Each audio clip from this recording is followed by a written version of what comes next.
and welcome to another evening of frank conversation here on Hard Copy, coming to you from our studios in Abuja. I'm Ogun.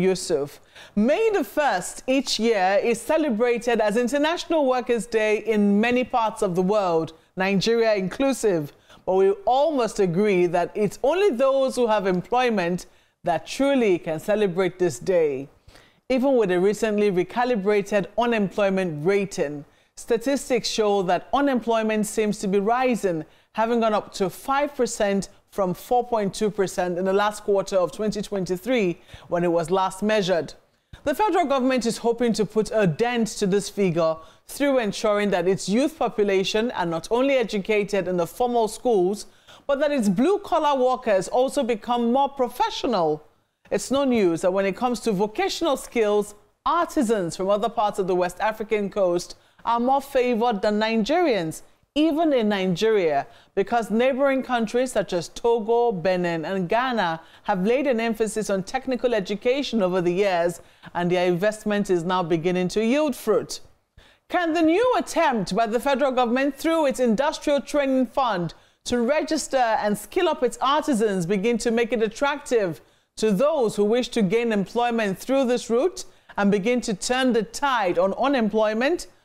My guest tonight is Dr. Afiz Ogun, who is the Director General of the Industrial Training Fund. Dr. Ogun, welcome to Hard Copy. Thank you very much. It's really good to have you here, and it's a rather ambitious project that you have on your hands to register 20 million artisans over the next 5 years. Yes. You say you've already started. We have started. Okay, how is that going? It's going very well. I'm happy, and the artisans are excited. 20 million artisans. How are you hoping that they will register? Do you have registration centers, or is this something that they're doing by themselves, maybe in cyber cafes on their phones? Where precisely? We have a portal. On this portal, those who are educated enough go to the portal and register themselves. It's very easy. Then for those who are not educated, don't forget, most of our artisans use the small telephone. In Lagos, they call it a tonowobe. So that small telephone without internet. Now, what we have done, we have artisan organizations. We have printed forms for them. We have their leaders. We have printed forms for them. Are you doing it through their unions? Yes. Their unions, they go down to their people, submit these forms to them, help them to fill the form, and return it to our area offices. We have about 46 area offices across the nation, so we are everywhere. So it is easy to get down to the route. Are you sure that this will not be tampered with when you look at the fact that you're relying on the unions to do this? I mean, one would think that if we're going to be doing a registration of that nature, by now, we'll also be thinking biometrics to ensure that the figure we say we truly have is the figure that we have. Whenever they bring the forms, our officers in the offices upload this form. In my headquarters, I have more than 150 sitting officers doing this job alone. And so it is everywhere in our 46 area offices. They just upload. When you upload, and your name is already there before it bounce back. So it's digital. You cannot do double registration. No, what I mean is people to cook names. I mean, you're no stranger to what has happened in this country. That's why we're doing this training now. Oh. You don't just register and we leave you. We need 100,000 for the pilot project. Now, in 1 month, we have 300,000. We have not now announced, and every state will have 3 screening centers in every senatorial district of Nigeria. Right now, as I'm talking to you, screening is going on. We have artisan unions. We have people from ITF, mechanical engineers who are assessors, who have been assessors over the years. So we have them. We have posted them to the different senatorial districts. What is the screening supposed to do? The screening is supposed to make sure, because on our portal and in our form, we have I'm an artisan, I'm an intending artisan. We found out that a lot of people have ticked I'm an artisan, I'm an artisan. They just go straight and start. When you say you are an artisan, you are coming for a little interview. If I ask you, what type of thread will you use to sew this? What type of this will you? Just simple questions.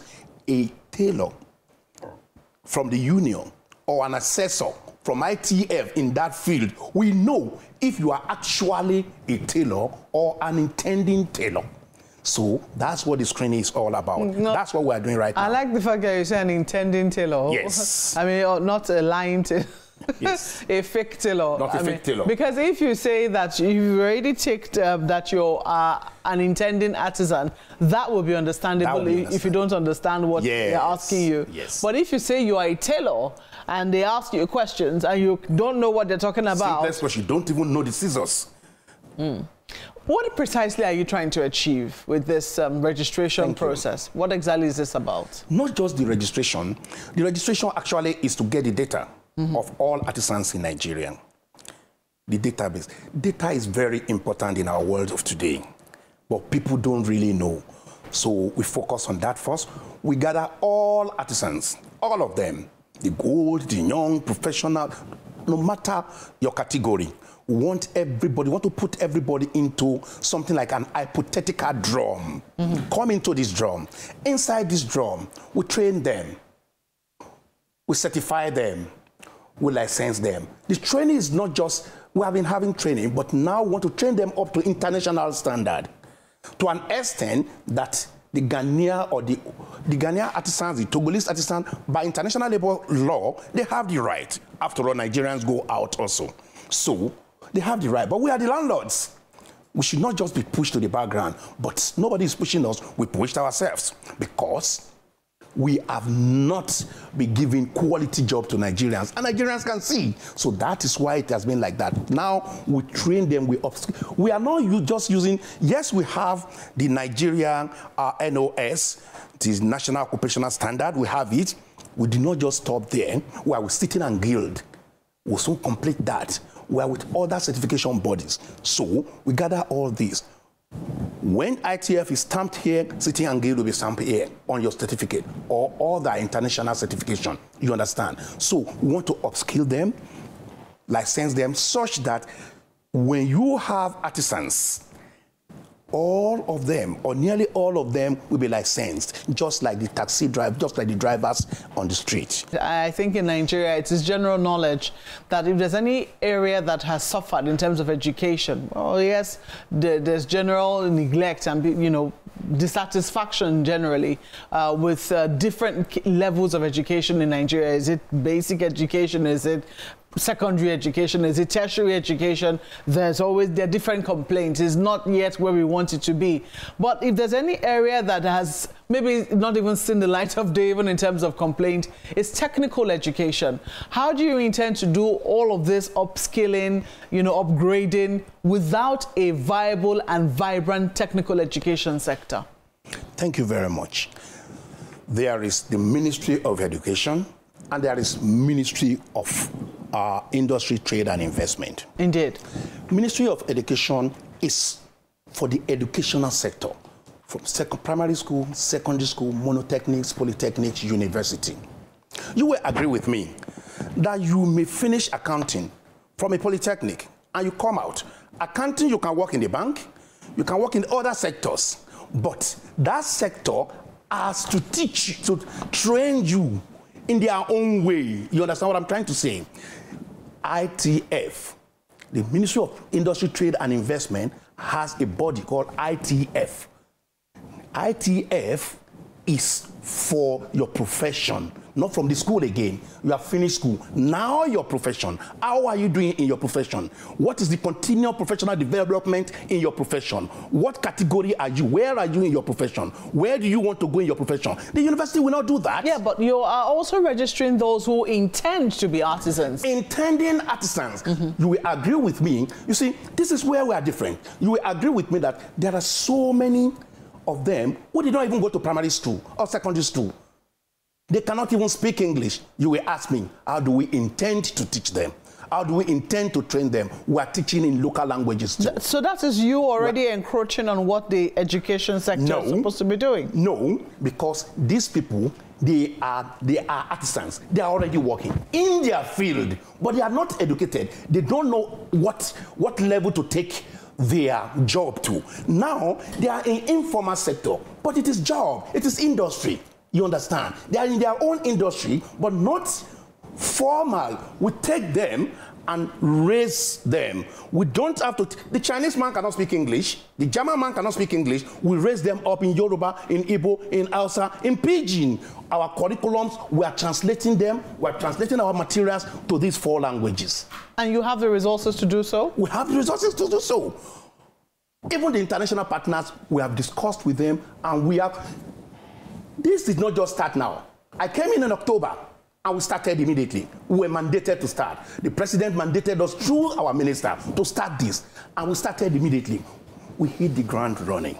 We started immediately, and we have been following it step by step. Some people, when will you start? We are doing registration. Look, it is not something you rush. This is training. You need to plan step by step. And that's what we have been doing. So this is, I mean, for some people, the ITF is a centralized body. It is, as you rightly pointed out, under the Ministry of Trade and Investment. It is right here. I mean, has its headquarters in Abuja. In Jos, beg your pardon. Yes, indeed, in Jos. And then it also has offices. You said you have 46 offices in different parts centers, of the country. However, you know, some people will say that what it is you're trying to do would have best been done by state governments, would have best been carried out by the states. Is there a way you are leveraging on what the states already have to see how it is that they can support you? Or how do the states come in? We're all Nigerians. Everybody knows that. We're all Nigerians. And you know what happens in Nigeria? Start a program. If you are sure of yourself, make it successful. You understand? People will come along.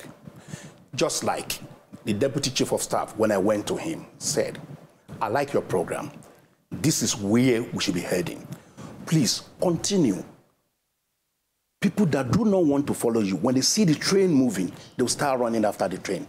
We are also talking to the state governments, the local governments. We are talking to them in the background. But you know one thing, if you want to do something, and I have not seen the seriousness in you, even there are lots of letters that come into your office every day.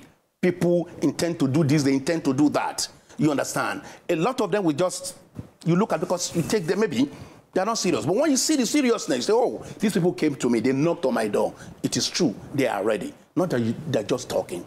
So we believe that with our documents already with them. With who? The state government and the local governments, we are sending things out to them. So you're talking to the state governments Thank as well? you very much. And some, you see, we have artisan organizations, and some of our, in every state, we have representative of the artisans who are the leaders in those states, and we've chosen them as to be in charge of those states. About 4 of them have been made SA to the governors in skill, SA.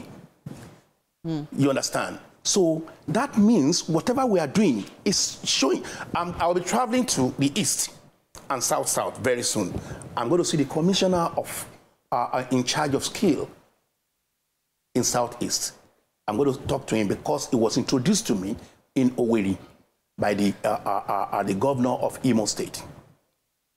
I went to him in January, and he introduced him to me, and I've been working with him. So we are going to move. As my people are moving around, I'm the CEO. I will be doing those networking.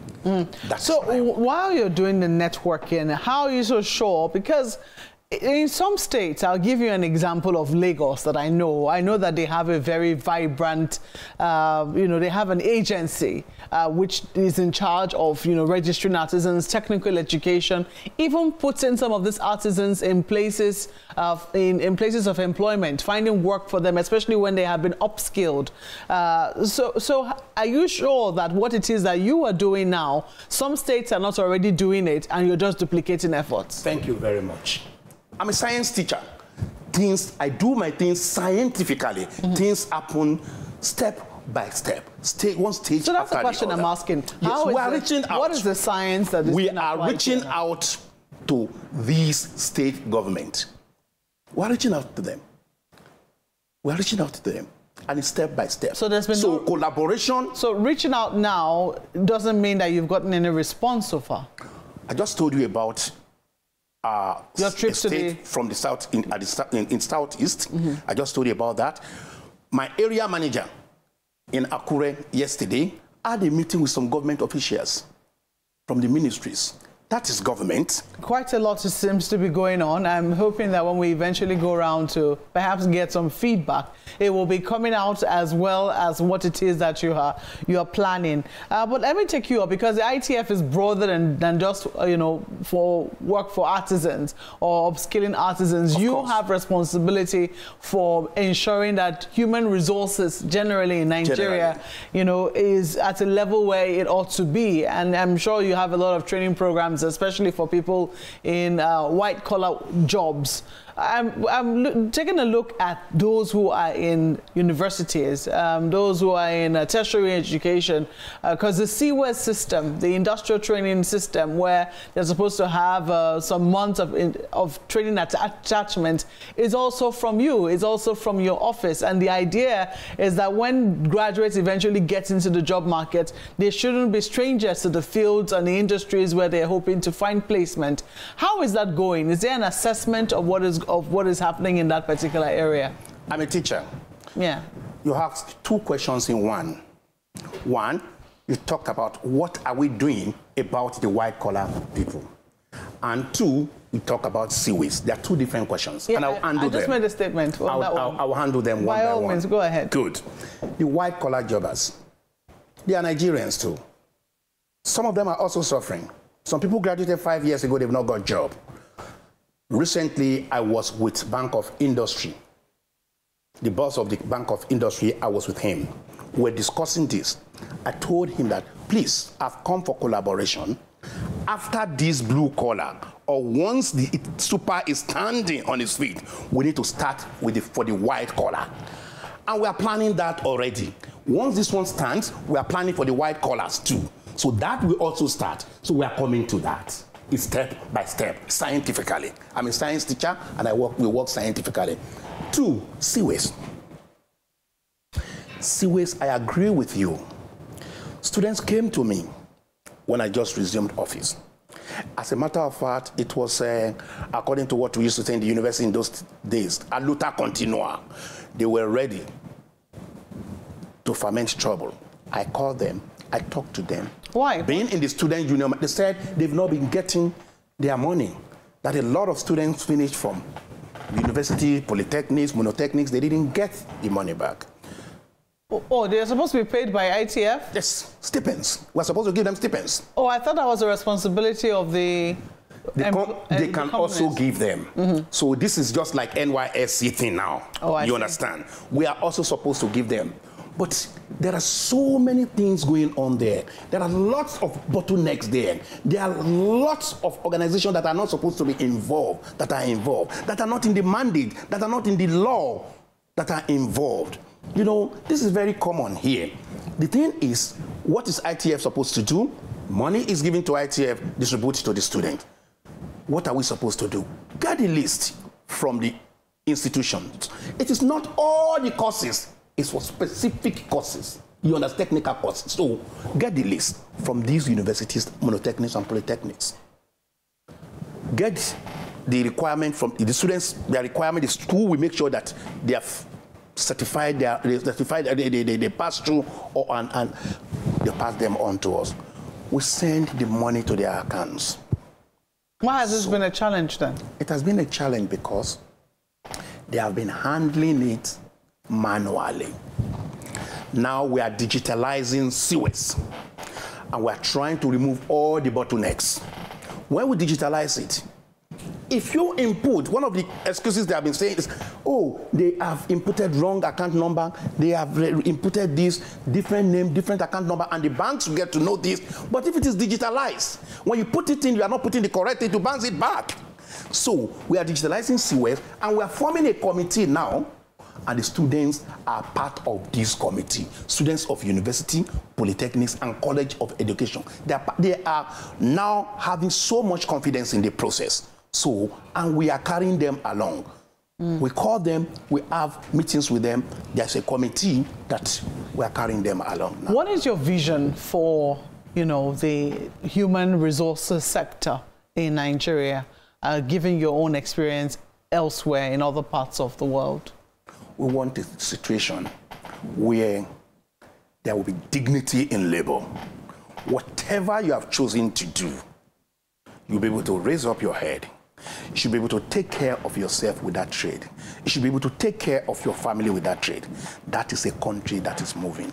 Yes, Nigeria is moving towards that, and we will achieve that. Okay, so tell me about wages, because, for dignity to happen, wages must be fair.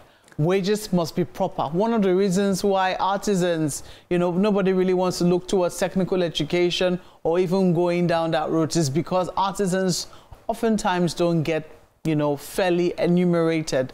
I do not know what precisely. I understand where you are going. I just told you, a country like Japan and so many other countries, you will see a plumber receiving more than some professors in the universities. It happens. We want a situation where that school mistress will be able to send our child to any school of her choice.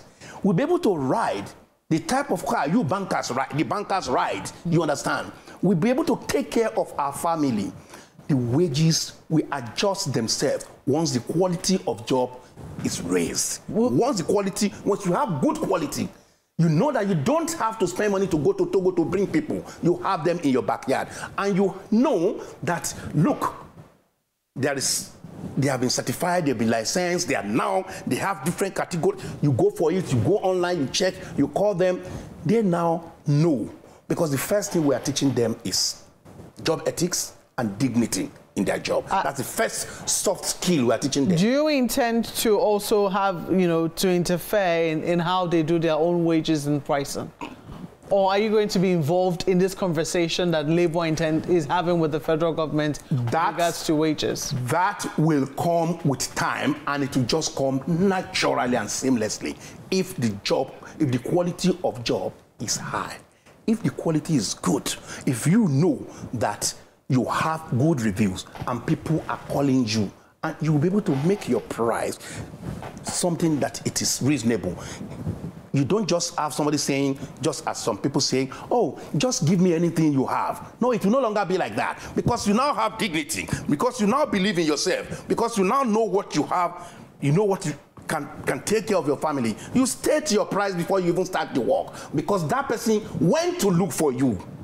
They know how important you are. They will take you serious. Then you do the work for them. They will be happy. You will be happy. What's the correlation between a country's educational sector and its human resources sector? Do you see a linkage there? Because some people formal education. Yes, because some people formal human resource sector. Yes. Yes, there is a linkage. Yeah, because some people are expressing, let's say, fears over recent exams that happened. I don't know if you followed the story with JAM, where over 75% of students scored below 200. According to JAM ratings, that's not exactly very good. So if we have, and that's also supposed to affect the quality of people going into universities and in tertiary institutions in general. Let me tell you something you may not know, madam. I'm sorry. I have been teaching since 1987. I'm a teacher. I have been teaching. I've taught in Nigeria for about 17 years before going abroad. Last year, my students in the Middle East have been getting best in physics since 2017. Best result in physics. Last year, 2 of them scored the highest in the world in physics, A-level physics. One scored 600 out of 600, full mark. And the junior one, 300 out of 300. I'm a teacher. When it comes to educational sector, if you want to discuss with me the problem of this education, call me again and I will talk to you. You call this hard copy. I will really speak to you and I will tell you without any fear. Equivocation. Or I'll tell you everything where we have our problem. Yes, we have problem. Where is the problem? I'll tell you. I haven't taught here and abroad. You don't want to say what the problem is? It's not something you can say? It is not for this program because it is enormous. And you need to call me again. I'll be very happy for you to call me again and we'll discuss this because I'm a teacher. It's my job. Yes, I'm a medical doctor, but I decided to go into teaching. I know the problem of these areas, and Nigeria can still fix it, but it is not for this program. When you call me for that, it's even longer than what we are talking about now. Dr. Afiz Ogun, thank you for coming on Hard Copy. Thank you very much. It's been very interesting. I want to come again and again. We'll see about that. Well, that's the program tonight. But as always, we want to hear from you. Also, if you want to see Dr. Afiz again. So speak to us using the handles showing on your screen. Thank you for watching. I'm Ogun Yusuf. Good night.